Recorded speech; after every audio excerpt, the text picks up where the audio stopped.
ନିଷ୍କପଟ ସ୍ୱଚ୍ଛନ୍ଦ ଓ ନିରୀହ ଭାବନାର ପ୍ରତିଫଳନଟିଏ ଶିଶୁ। ଶିଶୁର ଦରଟି ଓଠରେ ଥାଏ ଅମୃତର ପ୍ଲାବନ, କଅଁଳ ଆଖିରେ ଥାଏ ମୃଦୁମନ୍ଦ ଚପଳତା। ତାର ଅଙ୍ଗଭଙ୍ଗୀରେ ଉଲ୍ଲସିତ ହୁଅନ୍ତି ସମସ୍ତେ। ଶିଶୁର ଏହିସବୁ ଗୁଣାବଳୀକୁ ନେଇ ଶିଶୁକୁ ଭଗବାନଙ୍କର ଅନ୍ୟ ଏକ ରୂପ ଭାବେ ବିବେଚନା କରାଯାଏ।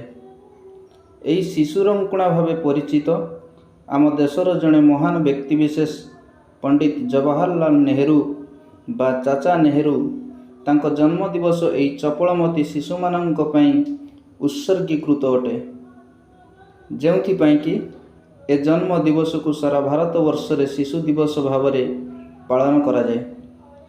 ପଣ୍ଡିତ ଜବାହରଲାଲ ନେହେରୁ 1899 ନଭେମ୍ବର 14 ତାରିଖରେ ଆହ୍ଲାବାଦରେ ଜନ୍ମଗ୍ରହଣ କରିଥିଲେ।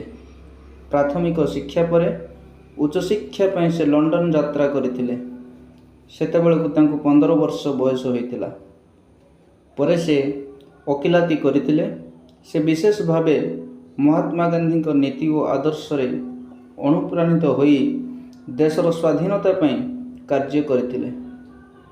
ଦେଶକୁ ସ୍ୱାଧୀନତା ଆଣିବା ଦିଗରେ ସେ ବହୁ କଷ୍ଟ ସ୍ୱୀକାର କରିଥିଲେ। ବହୁବାର କାରାବରଣ ମଧ୍ୟ କରିଥିଲେ। ଭାରତର ପ୍ରଧାନମନ୍ତ୍ରୀ ଭାବରେ ସେ ଦେଶକୁ 18 ବର୍ଷ ପର୍ଯ୍ୟନ୍ତ ନିରବଚ୍ଛିନ୍ନ ଭାବେ ଶାସନ ଗାଦିରେ ଅବସ୍ଥାନ କରିଥିଲେ। ସେ ଏକାଧାରରେ ଜଣେ ରାଜନୀତିଜ୍ଞ, ନୀତିନିଷ୍ଠ, ସୁଲେଖକ, ସୁବକ୍ତା, ନେତା ଓ ଶାନ୍ତିର ଦୂତ ଥିଲେ। ଦେଶର ବିକାଶ ଦିଗରେ ଶିଶୁମାନଙ୍କର ଭବିଷ୍ୟତ ଜୀବନ ହିଁ ବହୁତ ମୂଲ୍ୟବାନ, ଏହା ନେହେରୁଜୀ ଉପଲବ୍ଧି କରିଥିଲେ। ଆଜିର ଶିଶୁ କାଲିର ନାଗରିକ ହୋଇଥିବାରୁ ଦେଶର ଭବିଷ୍ୟତ ଓ ପ୍ରଗତି ସେହି ଶିଶୁମାନଙ୍କ ଉପରେ ନିର୍ଭର କରୁଛି ବୋଲି ସେ ବଳିଷ୍ଠ ଯୁକ୍ତି ଉପସ୍ଥାପନା କରିଥିଲେ। ଶିଶୁମାନଙ୍କ ପ୍ରତି ଅବହେଳାକୁ ସେ ସହ୍ୟ କରିପାରୁନଥିଲେ। ସେ ସର୍ବଦା ଶିଶୁର ସର୍ବାଙ୍ଗୀନ ବିକାଶ ଦିଗରେ କାର୍ଯ୍ୟ କରିବା ସହିତ ଶିଶୁର ବିକାଶରେ ଦେଶର ବିକାଶ ବୋଲି କହୁଥିଲେ। ଶିଶୁମାନଙ୍କ ସହିତ ଶିଶୁର ମନ ନେଇ ସେ ସଦାସର୍ବଦା ଶିଶୁକୁ ଆପଣାର କରି ଆସିଥିଲେ।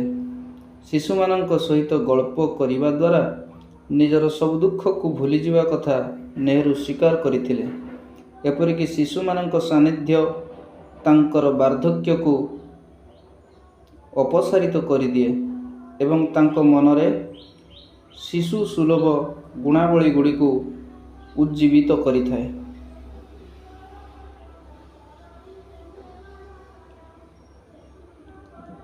ତାଙ୍କ କର୍ମକ୍ଳାନ୍ତ ଜୀବନରେ ଏହି ଶିଶୁର ହସ